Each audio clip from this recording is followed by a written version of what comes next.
สวัสดีค่ะชวนทำขนมนมเนยง่ายๆกับ Easy Food by ชยาค่ะคลิปนี้มาชวนทำเค้กถาดหรือเค้กตักสูตรเนื้อเค้กสปันกาแฟ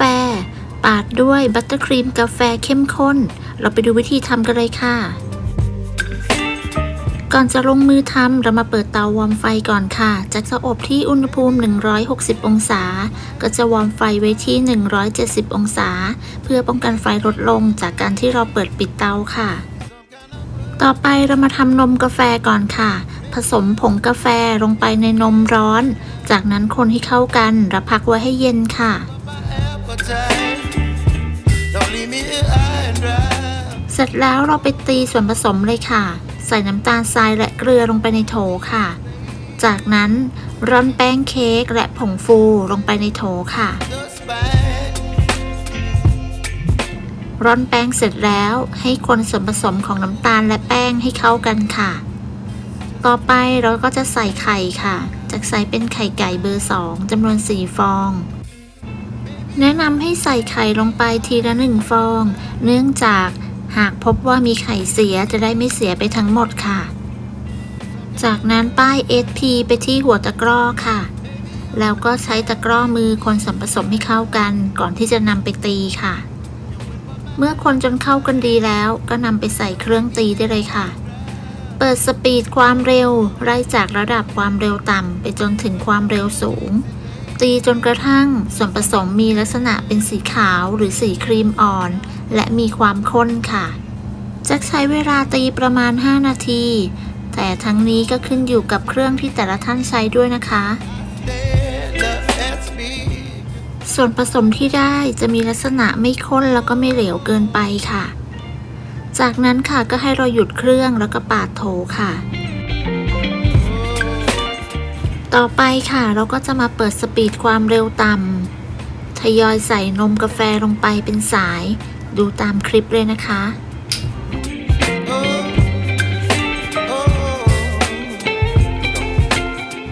ใส่นมกาแฟเสร็จแล้วก็ใส่กลิ่นกาแฟค่ะหรือจะไม่ใส่ก็ได้นะคะจากนั้นก็ตีต่อด้วยความเร็วต่ำประมาณ1นาทีค่ะแล้วก็ใส่น้ำมันค่ะจะใช้เป็นน้ำมันมะพร้าวนะคะเพื่อนๆสามารถใช้เป็นน้ำมันคาโนล่าน้ำมันรำข้าวหรือน้ำมันพืชก็ได้ค่ะเทลงไปเป็นสายตามคลิปเลยนะคะเราก็ตีต่อประมาณ1นาทีหรือจนกระทั่งส่วนผสมเนียนค่ะพอได้แบบนี้แล้วก็หยุดเครื่องเลยค่ะต่อไปเรานำส่วนผสมที่ได้ไปเทใส่พิมพ์ค่ะจะใส่เป็นถาด 7x7x2.5 นิ้วค่ะปูกระดาษไขรองอบด้านล่างแล้วก็ใส่ส่วนผสมลงไปได้ทั้งหมดเลยค่ะก่อนนำเข้าอบก็กระแทกเบาๆเพื่อไล่อากาศค่ะจากนั้นก็นำเข้าอบได้เลยค่ะอบด้วยอุณหภูมิ160องศาใช้ไฟบนล่างไม่เปิดพัดลมจัดวางไว้ชั้นล่างของเตาอบค่ะใช้เวลาประมาณ25นาทีค่ะทั้งนี้ก็ขึ้นอยู่กับเตาของแต่ละท่านด้วยนะคะเมื่อครบเวลาเค้กสุกแล้วก็นำออกจากเตาค่ะเคาะเบาๆเพื่อให้เค้กเซ็ตตัวจัดคว่ำเค้กไว้แล้วก็พักเขาไว้ให้เย็นค่ะต่อไปเราก็มาอบอัลมอนด์ค่ะอัลมอนด์สไลด์นะคะอบให้เหลืองสวยแบบนี้ค่ะแล้วก็พักไว้ให้เย็นหลังจากพักเค้กไว้จนเย็นแล้วนะคะเราก็จะมาตกแต่งเค้กค่ะกลับด้านนะคะเราก็จะตกแต่งด้วยบัตเตอร์ครีมกาแฟค่ะปาดบัตเตอร์ครีมกาแฟลงบนหน้าเค้กค่ะให้ทั่วนะคะสำหรับสูตรบัตเตอร์ครีมแจ็คแปะลิงก์ไว้ให้ในรายละเอียดและคำอธิบายใต้คลิปนะคะแต่ถ้าใครไม่ชอบครีมแบบบัตเตอร์ครีมก็จะใช้เป็นวิปปิ้งครีมรสกาแฟก็ได้ค่ะเลือกที่เราชอบเลยนะคะจากนั้นก็ตัดแบ่งชิ้นค่ะจะแบ่งออกเป็น9ชิ้นนะคะใช้มีดตัดตามคลิปเลยค่ะ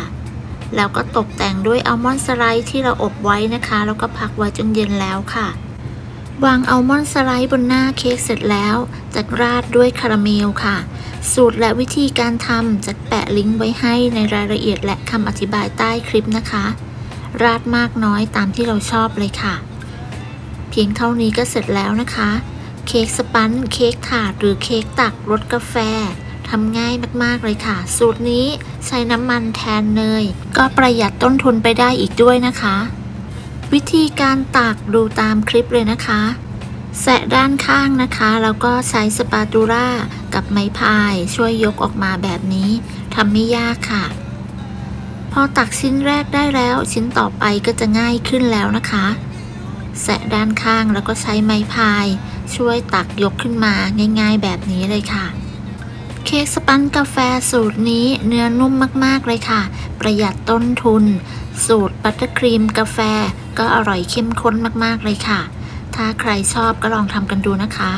ขอบคุณสำหรับการติดตามรับชมคลิปนี้ค่ะคลิปหน้าจะเป็นอะไรอย่าลืมกดติดตามกันไว้นะคะสำหรับคลิปนี้ต้องลาไปก่อนสวัสดีค่ะ